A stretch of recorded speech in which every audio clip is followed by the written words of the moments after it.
Hai hai hai. Assalamualaikum warahmatullahi wabarakatuh anak-anak hebat. See you again with Ustazah Latifah. Hari ini kita akan kembali mempelajari tentang sholat rawatib. Masih ingat kan tentang sholat rawatib yang Ustazah jelaskan di minggu kemarin? Sholat rawatib adalah sholat sunnah yang dilakukan baik sebelum ataupun sesudah sholat wajib. Cara melakukan sholat rawatib itu sebetulnya sama saja atau sama dengan sholat wajib. Baik bacaannya ataupun gerakannya itu sama. Jadi misalkan di rakaat pertama kita baca kabiro atau iftitah. Kemudian membaca Al-Fatihah, surat-surat pendek, ruku, sujud, dan sebagainya. Hampir sama seperti kita melakukan sholat sunnah duha. Walaupun dari segi bacaan ataupun gerakannya sama dengan sholat wajib, namun ada beberapa perbedaan antara sholat rawatib dan sholat wajib. Yang pertama adalah niat. Jadi nanti niatnya berbeda. Insya Allah besok Ustazah bahas bagaimana niat sholat rawatib baik yang qobliyah ataupun yang ba'diyah. Qobliyah itu yang sebelum sholat wajib, sedangkan ba'diyah yang sesudah sholat wajib. Perbedaan kedua adalah bacaan sholat tidak dengan suara nyaring. Jadi seperti kita melakukan sholat sunnah lainnya seperti sholat duha itu. Jadi bacaannya cukup dipelankan atau sirri. Atau seperti saat kita melaksanakan sholat zuhur dan sholat asar, jadi tidak perlu dikencangkan seperti kita sholat sholat maghrib seperti itu. Nah, yang ketiga adalah dilaksanakan secara sendirian atau munfarid. Jadi sholat rawatib itu dilaksanakan secara sendirian, tidak perlu berjamaah dan tidak diperbolehkan berjamaah. Jadi simulasinya itu seperti ini. Misalkan sekarang sedang azan sholat isya.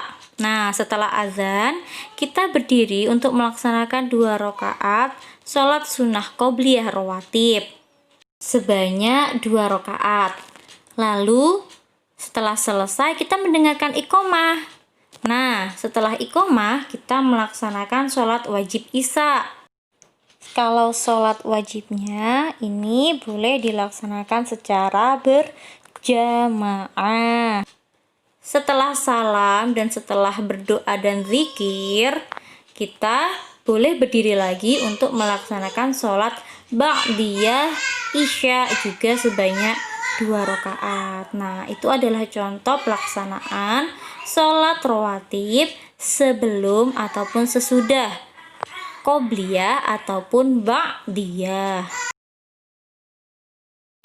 Jumlah rakaat sholat rawatib itu adalah sebanyak 2 rakaat. Jadi kamu mau menjalankan sebelum subuh misalkan, itu hanya cukup 2 rakaat saja. Setelah salam dan mendengarkan iqomah, kita langsung berdiri dan melaksanakan sholat subuh.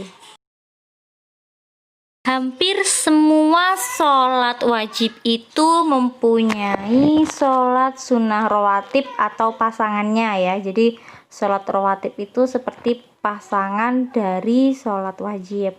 Namun ternyata tidak semua sholat wajib itu ada sholat rawatibnya loh. Hanya ada 3 yang tidak boleh kita melaksanakan sholat rawatib.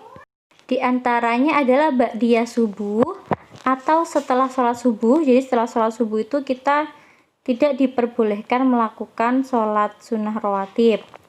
Selanjutnya adalah ba'diyah asar, karena ini tergolong waktu-waktu dilarangnya sholat. Serta qobliyah maghrib atau sebelum maghrib. Bagaimana dengan waktu lainnya Ustazah?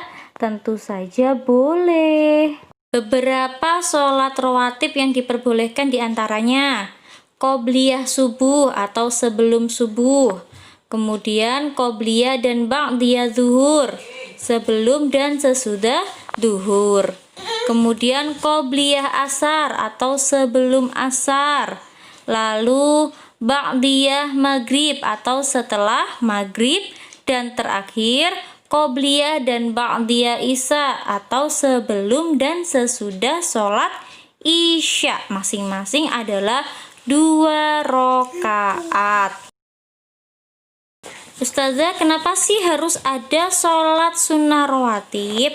Sholat ini bermanfaat atau berfadilah sebagai penyempurna pahala sholat wajib. Jadi, misalkan kita saat sholat tidak khusyuk, saat sholat wajib maksudnya, itu tidak khusyuk, maka sholat sunnah inilah yang menambal atau menyempurnakan pahala kita. Nah, demikian ya pembahasan tentang sholat sunnah rawatib hari ini. Insya Allah minggu depan kita akan latihan soal sebelum kita belajar tentang niat-niat sholat sunnah rawatib. Terima kasih semuanya. Wassalamualaikum warahmatullahi wabarakatuh.